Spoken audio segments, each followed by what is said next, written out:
Welcome to Champion Culture, the podcast, a weekly live show where we explore the power of culture and leadership in business. I'm Ryan McCarty. And I'm George Rogers, and we go live every week to learn from each other and hear from other experts about how to effectively champion our team members and ourselves. So join us live every Wednesday on our social networks or subscribe. You can listen to Apple, Spotify, and Google Podcasts. Now, let's champion your culture. In your culture. Your culture. You know what's funny? Your culture. Your culture. It doesn't sound the same when we do it now, like the studio voice. Nah. It's kind of like telephone. You remember you answer the calls and you're like, hey, this is George. Right. And then you get in the workplace like, hey, this is George. How you doing today? Maybe not that deep. That was more like Barry White. I'm trying to get a date with you. Hello. Thank you for calling George Rogers. How can I help you? Yeah. But when you do the video, you have a really high voice. Yeah. And where we listen to experts. Gotta have that commercial too. Hold on a second. I wonder how many people actually listen to our podcast. And you were saying this morning you ran across somebody who was like, I listen to your podcast. I'm like, how many people are out there listening, man? Yeah, there's a lot of people. Our downloads have doubled. Congratulations. Yeah. Champion your culture to everybody. Hold on. There it is. Yeah. So we appreciate everybody supporting out there. Yeah. September was one of our best months. Doubled our average downloads. And we're excited about that. Thank everybody there out there. The Champion Your Culture podcast network is growing. Keep on, subscribing, sharing, liking. It helps us out. Even if you don't like us, give us one more chance. We'll get better at some point. We'll get better. There's got to be a song around. Give me one more chance. The Jacksons. What is it? Oh my! Give me one more chance. Okay. I don't know. I got the tune in my head. Yeah. Anyway, I've dropped the ball on the. Right. On the I song, knew there so was something, but there goes your high voice again. Yeah. There you go. You gotta get instead of Michael Jackson. You gotta get that soprano, that mid alto. Yeah. Get you going. So what's new in your world, man? So I got to go to my kid's school. Yeah. Yesterday. Yes. And Dexter has published his first book. It was like 4 pages. The way so they do it real cool. They handwrite the books. Oh, cool. So Dexter wrote his first book called The Penny. Yeah. The Penny is written about. It's got to be a true story. Okay. So his 3 stories he had. Final, the one that didn't make the cut. Yeah. Dad's shoes. The other one that didn't make the cut was Mom's swollen eyes. The one that made the cut, Grandma got hit in the head by a penny. So Dexter, when we're living down in Georgia, was flipping a penny and it literally hit Grandma right in the middle of the forehead and just stuck right there. Are you serious? Yeah. So Grandma has a book. Some people got Grandma ran over by a reindeer. Oh, what? And then Dexter has, Grandma got smacked in the forehead by a penny. Oh God, that's hilarious. So and it congratulations. Just stuck right there. It just stuck right there. Congrats to Dexter. Yeah. On his first book. That's awesome, yo. D Money in the house with his first book. And we got to get it published. They publish it. So they do 3 books in their 3rd grade year. So he'll be an author. He'll have more books than us by the end of the school year. Isn't that crazy? Great, man. So I'm trying to. I've already had some ideas. We've been talking about writing a book together. Yeah, 4 pages. A kid's book. That's awesome. So maybe 8. Yeah. 20 words. That's lots of pictures. Yeah. Telling his story. It'd be cool. So he wants to do that for his next book. He has a great story. So he has a powerful story. Yeah. Hey, we have a wonderful guest with us today. I want to jump right into it. Are you cool? Dude, let's do it. Part 2. Yeah. Continue our talent acquisition. Yep. Special woman in my place in my life because she's not only cool. Yeah. She's a Buckeye. Oh God! I'll let you, as an Irish fan, I'll let you introduce and do the. Well, honors. I'm just gonna bring her in. This is Alex. All right. Hey, there's the clapping. Yay! We're so excited to have you with us. Excited to be here. Yeah, we don't always have the opportunity to have guests, and so when George and I were talking about who should we have on, especially around this topic. We couldn't think of a better person in the world than to have our friend Alex on. So thank you for joining us today. Oh, thank you. Thank you for having me. And I did love your singing, George. I Want You Back. I appreciate that. That's the name I Want You Back. I want you back. Oh, you got it. You got it. You know what it is. Did you Google it while you were listening? No, I have it on my playlist. I play for my kids. We dance around. It's great. I love it. Speaking of dancing, talk to us a little bit about salsa before we get into just the normal CEO stuff. Like, you are a salsa instructor. You have a salsa, you have like a whole thing, right? A school? Yeah, tell us a little bit about yourself, Alex. Yeah. Yeah, so I have an interesting segue into the business world. I have a background as a professional dancer, a very brief career as a professional dancer. I went to school for dance, and when I finally moved to New York City and had, you know, that kind of realization, I got hired in an off-Broadway show. Okay. And a month later, after working on the choreography, they were continuing auditionings and hiring more people. And I got an email during Hurricane Sandy. I'll never forget it. We were stuck at home. And the choreographer was like, hey, the director saw you guys in the lineup, and, you know, it has nothing to do with your dancing. I'm so sorry. You're a beautiful dancer, but he doesn't feel you're a fit for the show, which I knew was a body situation, right? Because I'm built very thick and athletic, and the two other women in the show were very petite. It's not the first time I'd encountered that. I've encountered it many times throughout my my life. It was a huge hurdle. So after that, it was a big letdown, and it was going through a lot of personal things. And by the end of that year, I had just decided, you know what, I don't think I can sustain this anymore, and I need something different.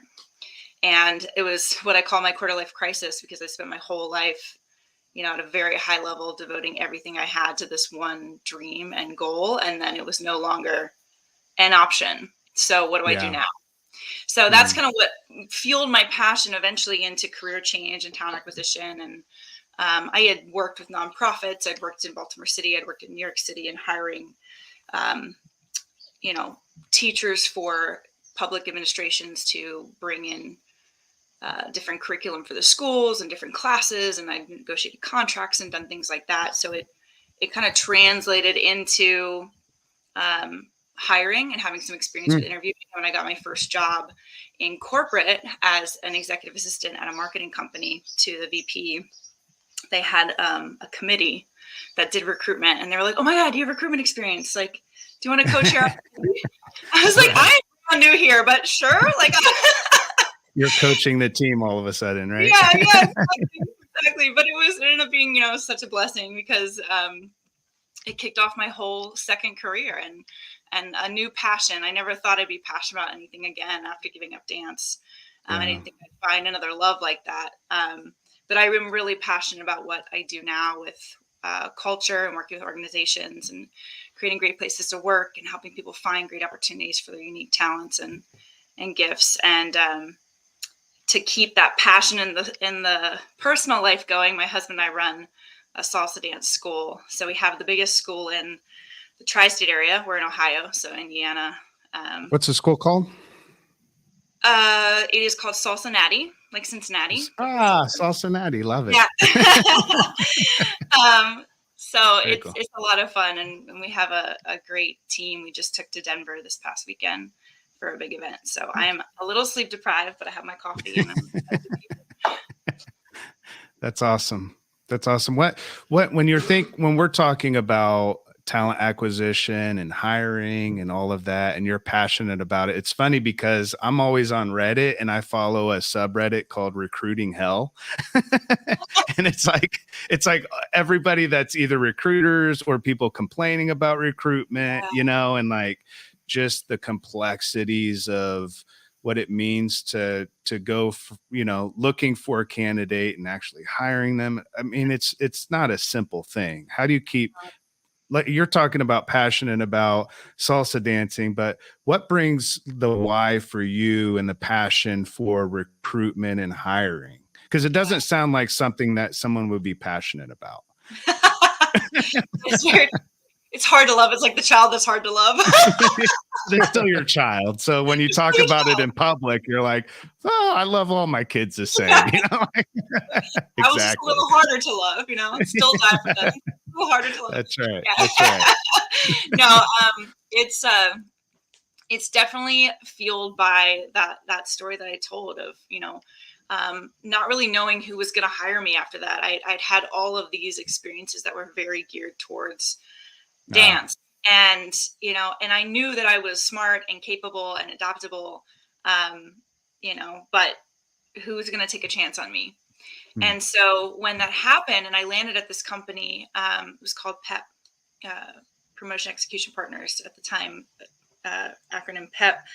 And they were just an amazing company. Like I walked in and I was like, am I in heaven? Like, what does this exist? Like, this is like, corporate dream speak. Like I thought I'd be selling my soul, and everyone here is nice and friendly and happy and people are kind and the leadership cares about people. And like, wow, to do this well is such a big thing. I was like, felt so ingratiated to them for giving me a chance. And welcoming me into such an incredible environment where I could thrive, and giving me so many opportunities to like use it like a playground and grow my career there before I started my company. So realizing that from my own vantage point of like, one, they took a chance on me. Two, I ended up being one of the top performers and I had a very non-traditional background. And so one of the things I championed while I was there was like looking outside the box. So for a while they were hiring people with marketing degrees, and what they were really doing was project management. And so, being able to get the hiring managers to reframe what that means, what those skill sets are and where we can find them, and finding some of these top performers from unique places meant they was more cost effective. They stayed longer and they were much happier to be there because, again, like me, someone took a chance on them and didn't just stick them in a box. And they were grateful and they performed well because of it. So that was kind of like my spark of being passionate about talent acquisition. And then, really hearing stories. Like I work with a local university, Northern Kentucky University, and I've built a whole career development program with them of helping these students better understand their unique talents and passions and strengths and different career opportunities that are available to them and ways to get there, so that they're selecting, sooner, not just like randomly selecting, but things that are actually engaging to them and following that career and being able to better select a career that can bring them joy.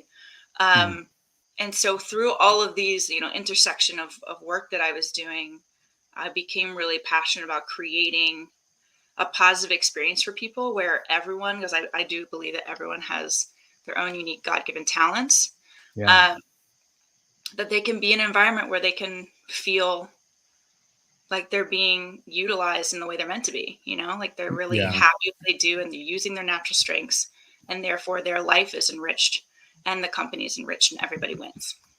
I love that. You were talking about it feeling like heaven. We talk about that all the time. Like when you go into a culture, right? Like you're experiencing a feeling. Like you talked about it like a feeling. George, you were talking about like how quickly people, after they get hired, how quickly they decide whether they're going to stay or not. She's talking about like when you're hired, how you're hired impacts how you retain. Yeah, that's a crucial standpoint. Like the whole talent acquisition is so powerful, not just from the employer side, but the experience that the employee has as well. So that person, Alex in the sense, that is doing these things is so impactful, right? They get the first touch. First impression. And they always say first impressions matter. And it does. When I think about this, Ali, and I want to ask you this question because there's so many good things that happen from an employer side and in potential employee side in that hiring process. What are some common mistakes that employers have when it comes to hiring process that really hurts the retention rates, right? So you had a bad experience, great potential, somebody who has done well for themselves, but didn't make the cut in dancing, but was able to really elevate yourself to another level. I'm all about those stories where somebody didn't get accepted in one place, but then excelled at the next place, right? That's so powerful. There's so many different misses because we look based on what we see perspective versus on the potential of what could be developed in that person. We talk about leadership development all the time, and that's powerful. But Alex, can you talk a little bit about some of those common mistakes that employers make when it comes to that hiring process that ultimately hurts the retention rates of an organization? Absolutely. And sadly, there's a lot, but on the positive end, they're really easily fixed. So I think one of the main things that we start from the very beginning is we always talk about, how you are introducing the job in the first place to the marketplace is a big one, right? So what we do is we design what we call a job invitation, which is a one page marketing snapshot. It's like, here's why you want to work here. Here's the things you get to do. Here's how you're going to grow. Here's what we have to offer, right? It's about like inviting someone and attracting someone. I love that. It's like, what's the most compelling reason you're giving me to work here, right? Right, because I'm telling you right now, like top talent is not out there like, desperately applying to whatever they find. They're being very selective. And so you have to put yourself in that mindset of like, who is my consumer? It's hopefully someone that's, a talent, not D talent. So they're going to be very selective, and with their time, they're going to be selective about what they open themselves up to in terms of opportunity. And you need to create a way of selling your organization, your position, and having them envision themselves in that role and what they get out of it. So that's number one. Number two is going into that process with the idea in mind that you're then going to hire the exact replica of what they're going to be doing in that position, right? Because we go back to the mindset of like, what do I get out of this? Who wants to walk into a job where they're doing the exact same thing that they've been doing? And that's boring. They're going to be, they're going to have that ramp up of like a new company, new role, some new complexities, sure. And then 6 months to a year, they're going to be scratching their head like, well, okay, now what? I haven't really grown. I'm not really doing anything different. I'm not growing my skill set. And again, like top talent wants to be challenged. They want to be growing and challenged and learning all the time. That's why they're so good at what they do, because they never settle for status quo. So you need to be looking for someone that has space to grow into the position, not someone that matches the position exactly. You got to say that again. So find someone who has a potential to grow in the position rather than someone who just matches the position. Yes. Love that. Mindset shift is so simple, but it's so effective. The next one is creating a great candidate experience. And this is, we can equate it to things that we all know, right? Like anytime you're dealing with a brand or shopping as a customer or going on a date, right? Like that experience is really stressful. It can be really stressful. And so being able to look at it through the lens of how can I make this as positive as possible? How can I make sure my communication is on par? I'm prepping them for what to expect, right? As simple as sending like, here's directions how to get here. Here's how you park. Here's where you go and who you ask for when you arrive. Like those things, again, super simple, but they make a world of difference. And most people are not doing them, which means that if you do it, you set yourself apart as an employer of choice. It's a differentiator. And just being kind and communicative and proactive and understanding that people are in the vulnerable position of looking for a job, whether they're top talent or not. It's still a vulnerable position, right? It's still their career and their life on the line, and a huge change, right? They're leaving what they know for something completely unknown that's going to impact every facet of their life. We know when we're miserable at work, it affects our home life. It affects everything. So, that's a big risk. And so as much as you can create an open, communicative, proactive process where you're treating them as a customer, you're going to ingratiate them much sooner, and they're going to really be more likely to accept your offer versus one that is not as, positive of a process. I love that, because George and I talk about like the difference between just management and leadership in terms of like thoughtful leadership. And I'm hearing like it goes a long way, and it's a differentiator, and you stand out in the marketplace when you're thoughtful with how you approach. And I'm also hearing like looking at people as people, not just a candidate, they're a human being. Yes. I love that human aspect of what you're talking about, and ensuring that recruiters and hiring managers and those that are working in the space of talent acquisition understand that what we're doing is very vital to the human experience for people that are looking for, because I read it all the time, you know, how somebody's gone through 4 or 5 different interviews and then they're ghosted. Yeah. You know, and there's just not clarity. I read a stat this morning that 60% of candidates say just better communication is what they're hoping for, you know, and we hear that across the board in everything. But to your point, like being clear and thoughtful and being consistent in ensuring that the candidates know what they're getting, you know, what they're signing up for as well. I love that, having clarity from the beginning, because there's a lot of, you know, we talked about it earlier. There is that reality that hiring managers sometimes will, you know, move the truth around a little bit to try to get that candidate, because, you know, there's that idea of kind of the war on talent, you know? Yeah, let's dig into that, because that's my next piece of advice for retention is transparency. Yeah. That is critical. Yeah. We, again, like, let's relate it back to something we all, you know, right? Dating. Yeah. Right? If you are looking truly for a partner and a match, you have to know that everyone has good and bad, right? It's the same thing with a company. There's always going to be some good, some bad. And you have to be honest about what that is, because if you hide who you are, eventually it's going to come out, and it's just going to extend, you know, when that drops off or when it implodes. Right. So you have to be honest up front about, like, this is who I am. This is what I want. This is what I'm looking for. This is what, you know, same thing as dating. And we tend to hide the truth, and we want to paint everything as like rosy and picture perfect. But how often have you been in an experience where you're expecting one thing and you get the other thing, and you're completely thrown off, and, you know, you're frustrated, and you're like, I didn't sign up for this. This isn't what I was promised.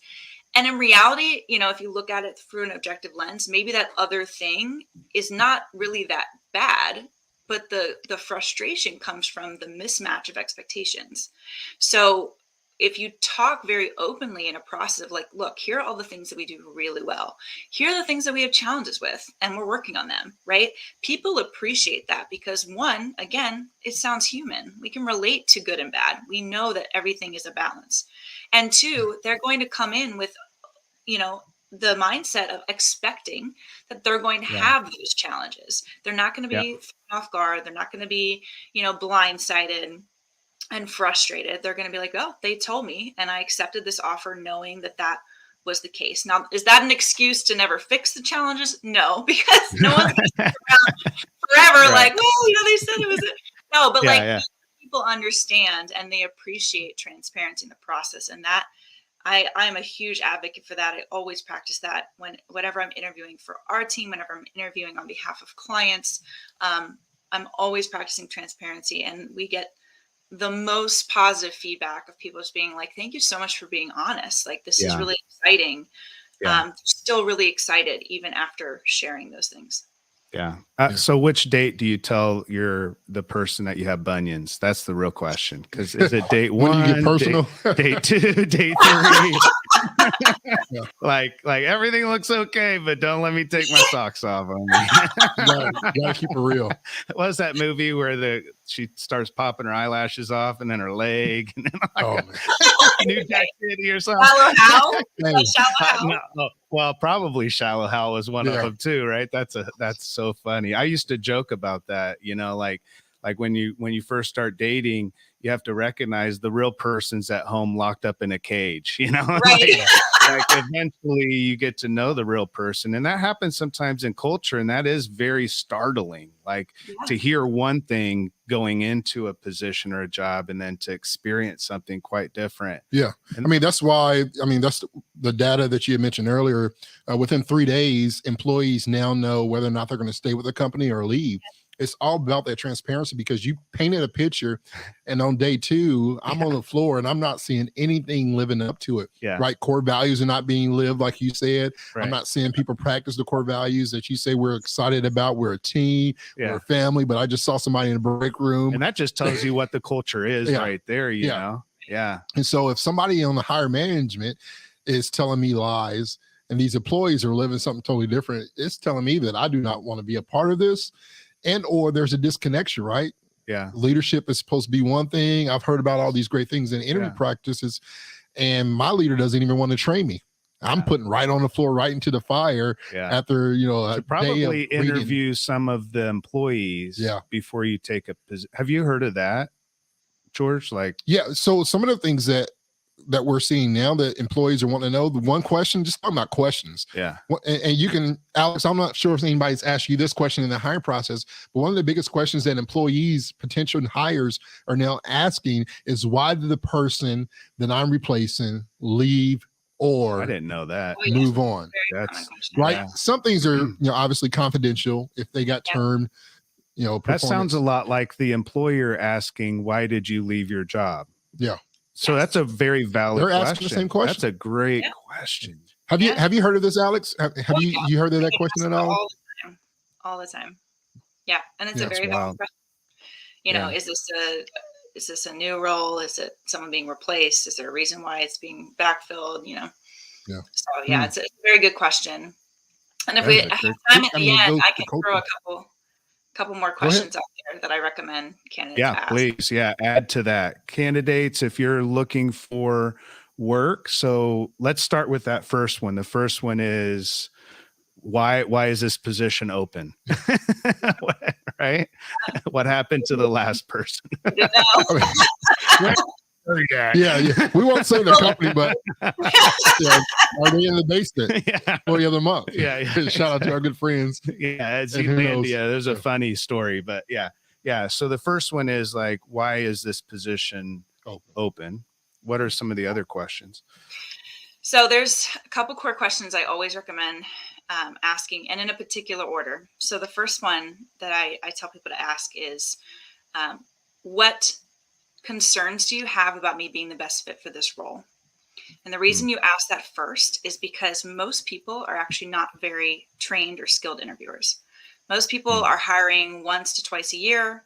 They've never been fully trained on interviewing. They're not doing it day in and day out the way I do, right? And they are not trained, or if they are doing it day in and day out, they probably were never trained on how to do it really well, as a skill. So part of a skill of interviewing is being able to be conversational and ask the right follow-up questions. And most people will not. They'll ask the question, they'll listen to the answer, and they'll move on. And so you might say something that in their mind sets off a red flag, but they're not going to ask you about it. So, what you need to do is have time at the end, because there's limited time, make that your first question and have them address it with you. What concerns do you have about me being the best fit for the role? That gives you time to then address their concerns and hopefully put them at ease around certain things and give examples as to why you think it won't be a problem. Great. Next, I always have them ask for themselves, right? To know what they're walking into. What does success look like in this role in the first, 90 days, 6 months, 1 year? Make sure that they're realistic expectations and they're things that you can deliver on and it's a good fit for you. Also, what challenges am I going to be facing in this role? Right. Again, so you can kind of flush out and get them talking about what are the realities of this position. Yeah. There's many other questions you can ask about culture. What's your favorite thing and least favorite thing? Make sure it's a balanced question.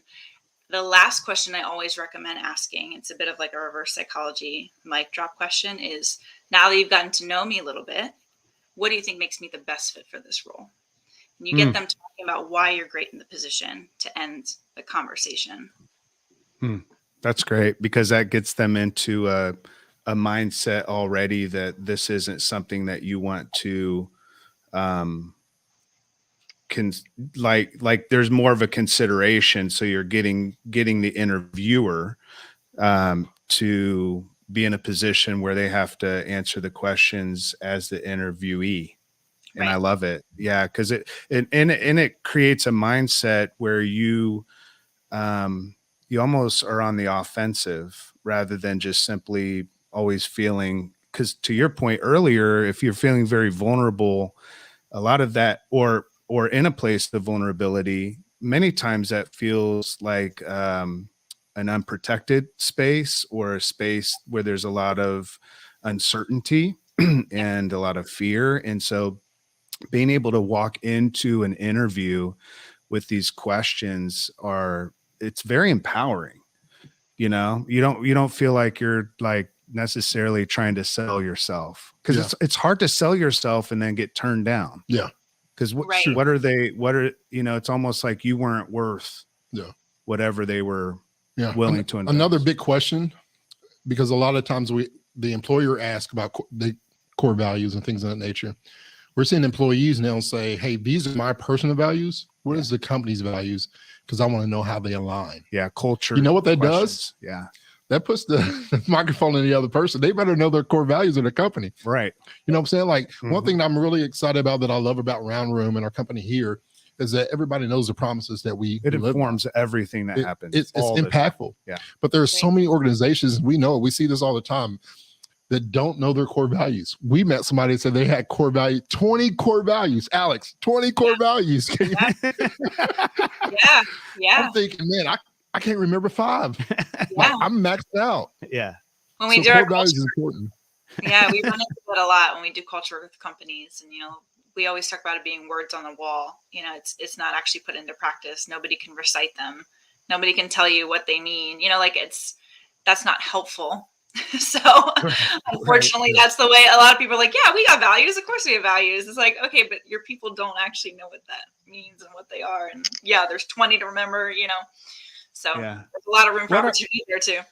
What are recruiters looking for? I know in industries, everything's quite different. And this is a very broad question, but I know since the pandemic, there's been a lot of changes. But, I hear a lot of conversation on socials around interviewees or candidates talking to each other and saying, hey, I found out that recruiters right now are looking for this specifically, or I hear recruiters talking to each other socially and saying like, or recruiters sending out messaging to candidates saying, just to be aware, we don't need a cover letter or cover page on your resume. This, when we're looking at a resume, we're not looking at the cover page. We're not looking at this or that. We just get right to the point, and so are there things that recruits or candidates need to consider as they're out in this world post-pandemic that would give them a little bit of a leg up, similar to those questions once we get in the interview process? But in terms of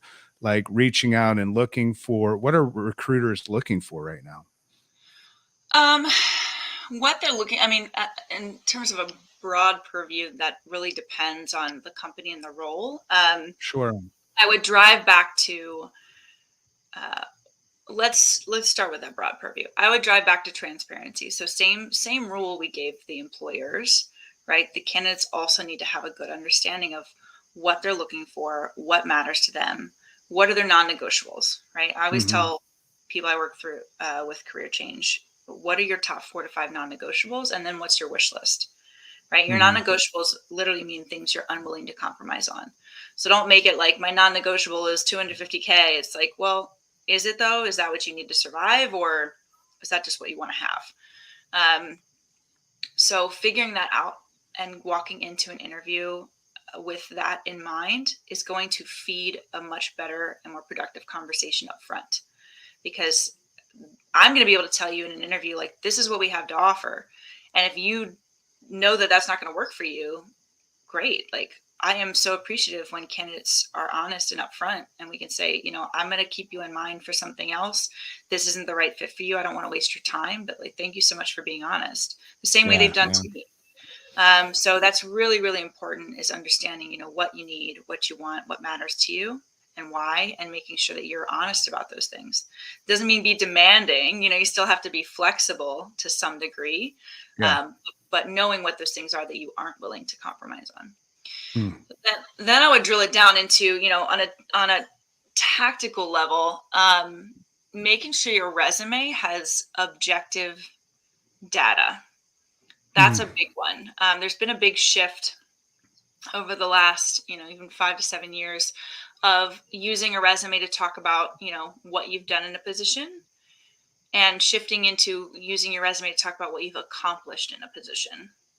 Okay. And so making sure that you're driving everything back to, I achieved this % of cost savings. I increased efficiency by this %. I was awarded this for the company that's given to the top 1% performers. I was, I sold this amount in 6 months when the benchmark for my colleagues was this, right? Yeah. Like all of less these, subjective and more objective. exactly. And wherever you can find that information, and it means it takes more time to put together your resume, right? It's not just listing out skills anymore or job description bullets. It's like, this is what I've really accomplished. So it's a tough exercise, but that resume is going to read much more strongly to a recruiter than just simply matching previous experience. Yeah, that's good stuff. Hey, so we have a segment that we want to do, and you have a story, and so we're going to take a break. Are you ready for this? But this is called The Craziest Shit in HR. This is brought to you by Culture of Good, this segment, and by now PEOPLEfirst. And we'll find out how to connect with them. All right. So craziest shit in HR.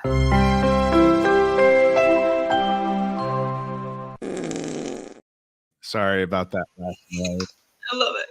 We're like kids over here. All right. Hit us with it. Maybe. Oh man. Yeah. So this one's a doozy. It actually happened last year. I was recruiting for my company. Okay.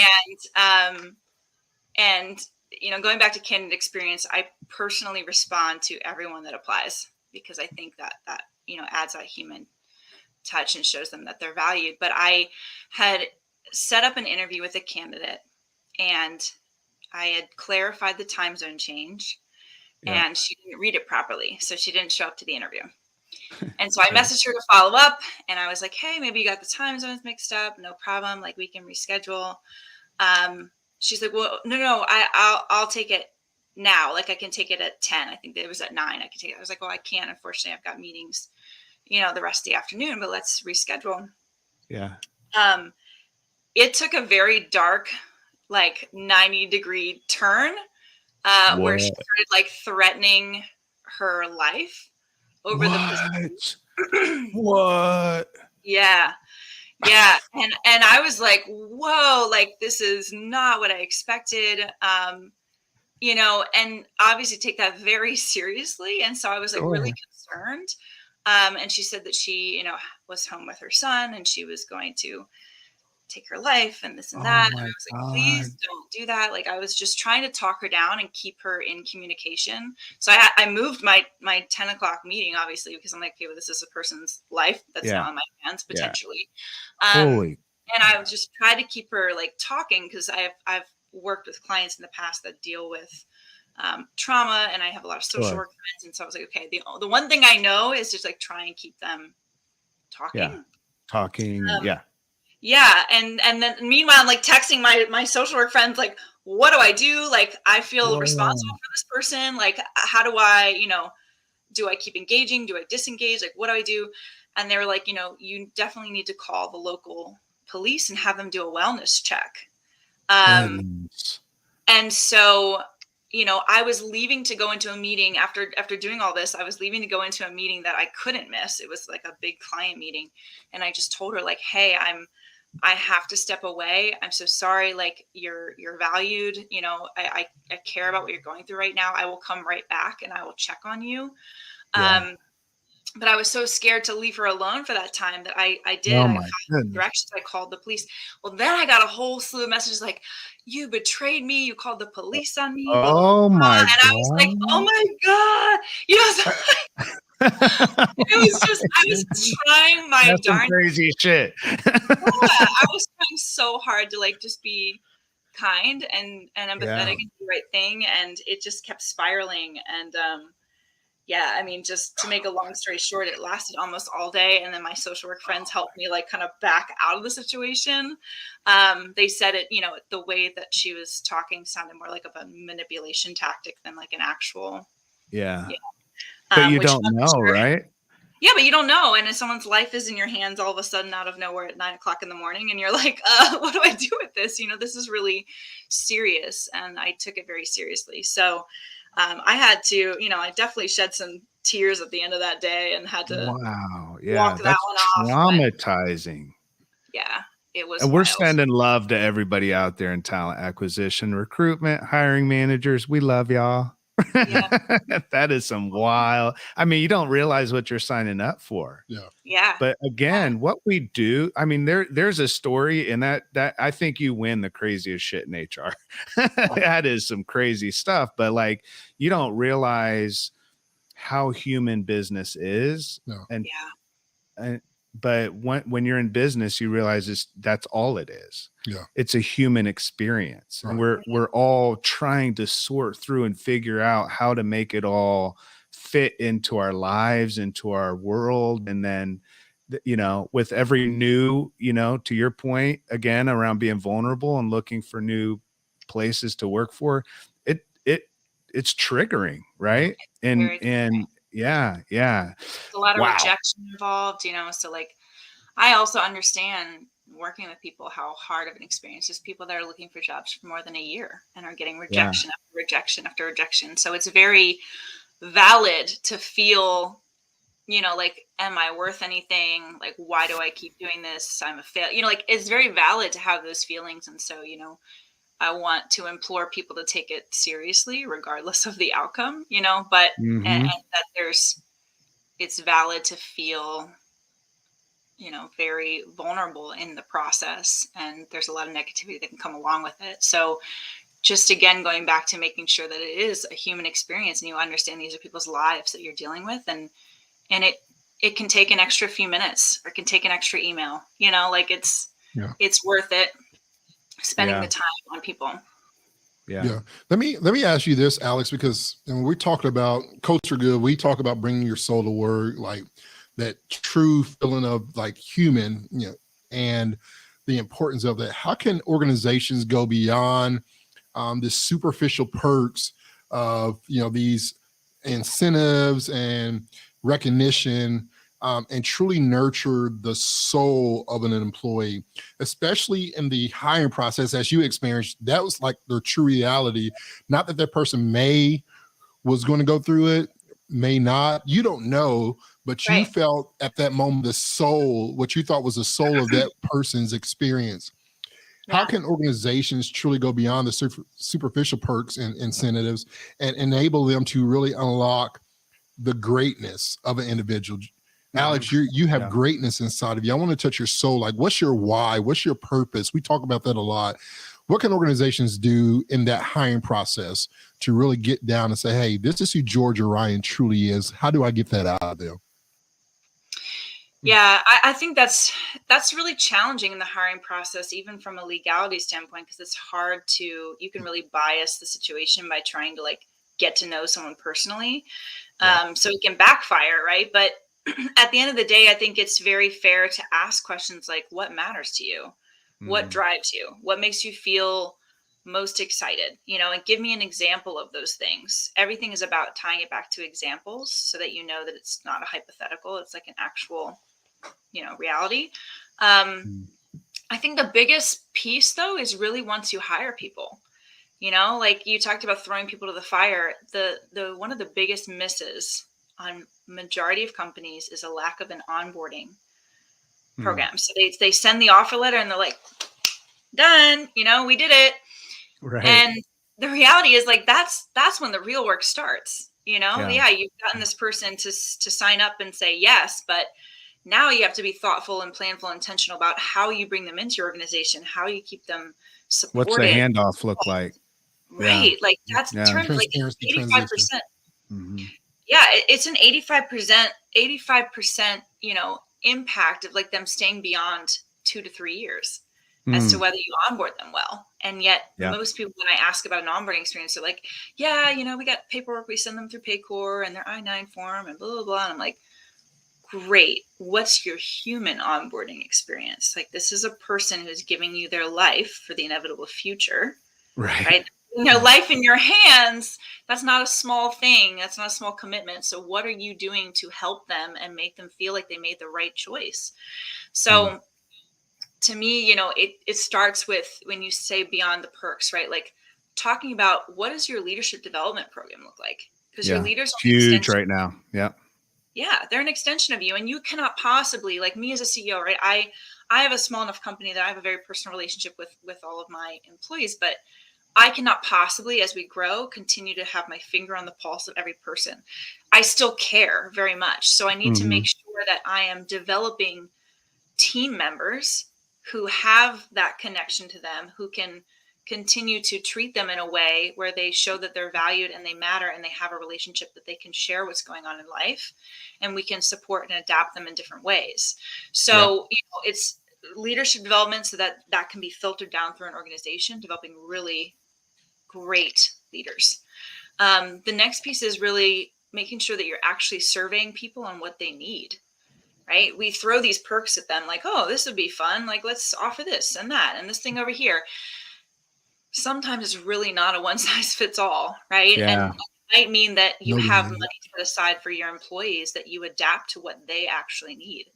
So for a employee who, for example, is on their partner's healthcare plan, maybe they don't need healthcare, but maybe you set that money aside and you ask them what they do need. Maybe they need help with childcare.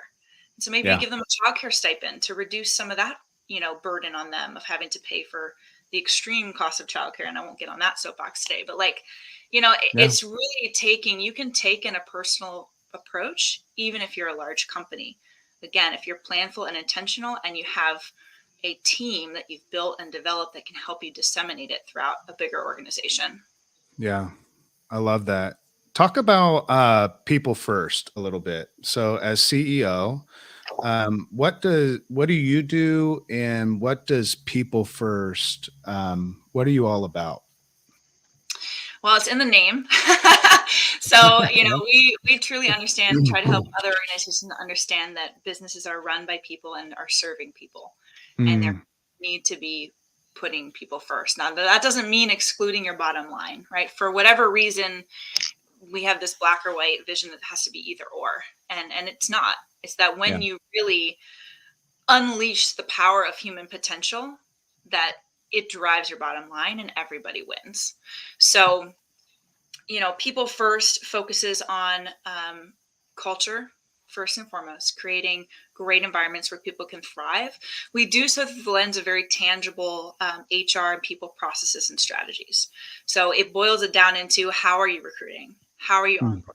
How are you retaining? What are your benefits and the strategies? Right? So everything we talked about today are things that we help design with organizations to ensure that they are, training their people well and creating an environment where everyone can be their best selves at work. So I won't go into the nitty gritty of like all the HR, but we do, recruitment, onboarding, retention, all of those things, data, analytics, and systems. But at the end of the day, we always say that we're a culture company, because even though we can boil it down into those step-by-step tangibles and processes and strategies, what we're doing holistically, bird's eye view, is creating an ideal environment for people to unleash their potential and be more productive and happy and engaged. And at the end, the organization wins. So that's what we do. I am, what I consider as CEO, like I'm head of strategy, but I'm head of our culture. Yeah. So it's my job to ensure that the culture is being created intentionally. I take a lot of pride in that. I have a lot of fun doing it, because to me, it's a point of challenge of, if I'm going to coach other people, I have to prove I can do it myself. Yeah. So that's awesome. I love the conversation that you're a culture company, because you have a live culture event coming up in October, what is it? 23rd through the 24th or 27th rather? Right. Sorry. 23rd through the 27th. Talk about the culture. It's a live culture challenge. So what is that? It's a live culture challenge. It's like, we call it challenge, but it's a fun and brief way to engage and get a lot of information, a lot of content throughout that week. So there are 30-minute segments every day for the 5 days of that week. And each segment, we talk about different ways that we tackle challenges revolving around culture. So productivity and engagement and operations, right? What it means to bring a culture to life, talent acquisition, and the cost of not doing it well. So we give a lot of information. We give a lot of tips, tricks, strategies.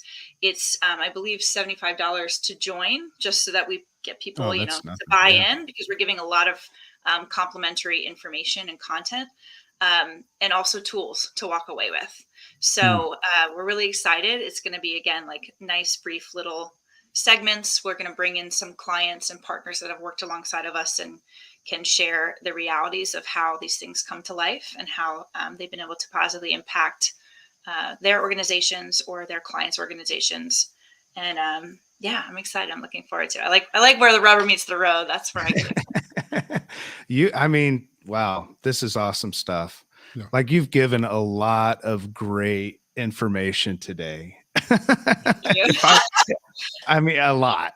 I learned a lot. You? Yeah. I mean, it's a lot of good. I'm always, she said there's a lot of things you can't say. I'm always that guy that like pushes the HR button on, especially in India. You got to be very careful in those processes from legal standpoints, right? On what you can and cannot say. I learned it a long time ago. Yeah. So having somebody like Alex on your team or a company that you're partnering with or working with keeps you a man that likes mani keeps pedis you from getting in trouble. Me out of places I don't want to visit or live. Right. So you gotta be careful. So there's always a power of having somebody like Alex and PEOPLEfirst connected to you. So what kind of companies reach out to you at PEOPLEfirst? Like who's reaching out to you for the services that you provide? So we have covered the most broad array of industries. So I won't make it industry specific, but I would say it's technically small to medium-sized businesses or startups that have received funding and are looking to scale very quickly. And so any business that's looking to get to the next level by being proactive versus reactive is going to be the type of client that reaches out to us. They're ready to, put the processes in place. They're ready to be intentional about creating the environment and the business they want to get the results that they want. And so, when you're ready to be proactive versus reactive and take your company to the next level, that's when we get engaged. And how do they engage? So is it reaching out? Is it PEOPLEfirst? What's the URL? It's choosepeoplefirst.com. Okay. Or they can contact us directly on LinkedIn. Myself, Will Crewer, my partner, and our other partner, Melanie Boer, are all pretty active and engaged with our clients day to day. So they can contact us on people, socials. by the way. Yeah, I picked a good team. So not I picked, they chose me to, but yeah, they're awesome. Yeah. So socials, LinkedIn, reach out to Alex and the team. Amazing work that they're doing. We've partnered with them. Alex and her team came over for our Culture Champion certification, and we're just excited. George, I know you're excited about what the future looks like, and we're encouraging any leaders that are out there that have listened to this podcast, reach out to PEOPLEfirst, reach out to Alex. And 100%. Definitely join them October 23rd through the 27th. Yes. We're going to be a part, I believe, the 26th. We're going to be sharing a little bit about Culture Good, and we're going to go ahead and just put that out here early.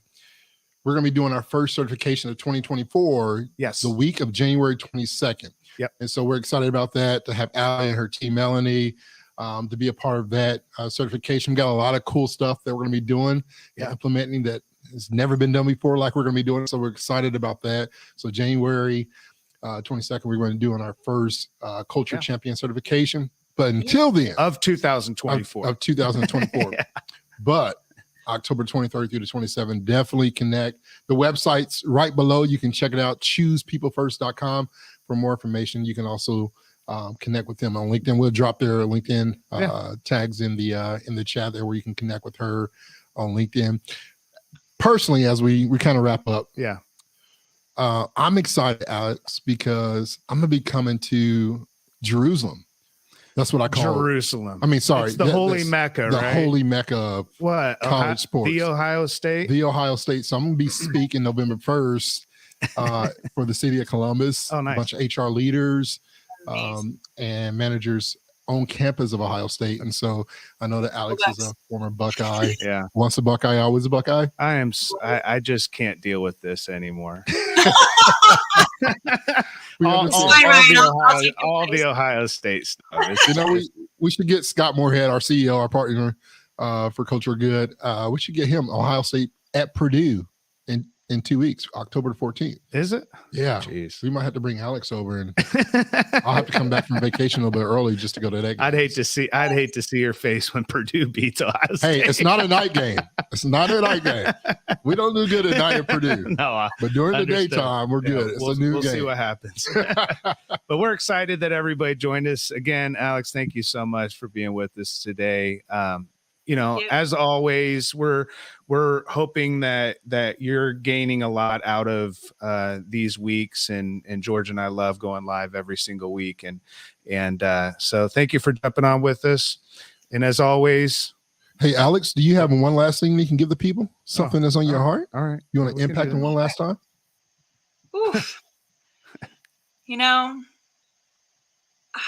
I think everything we talked about today is just going back to getting back in touch with being human. And if there's anything that came out of COVID that was positive, I think it's realizing that, our work and our life and who we are not segmented. We're a whole person, and we need to be able to connect to people in a whole way. Yes. That's awesome. Thank you. Thank you so much, Alex, for being with us today. Absolutely. And everybody out there. Yeah. We'll see you back here next week on Champion Your Culture. Hi, friends. Thanks for joining us on Champion Your Culture podcast today. We're so excited that you're here and want to invite you to connect with us. You can watch the show weekly on Facebook, Twitter, Instagram, YouTube, or LinkedIn, and listen anywhere you get podcasts. Subscribe today to get new relevant content each week on how to champion yourself and your team. Thanks again for listening to Champion Your Culture.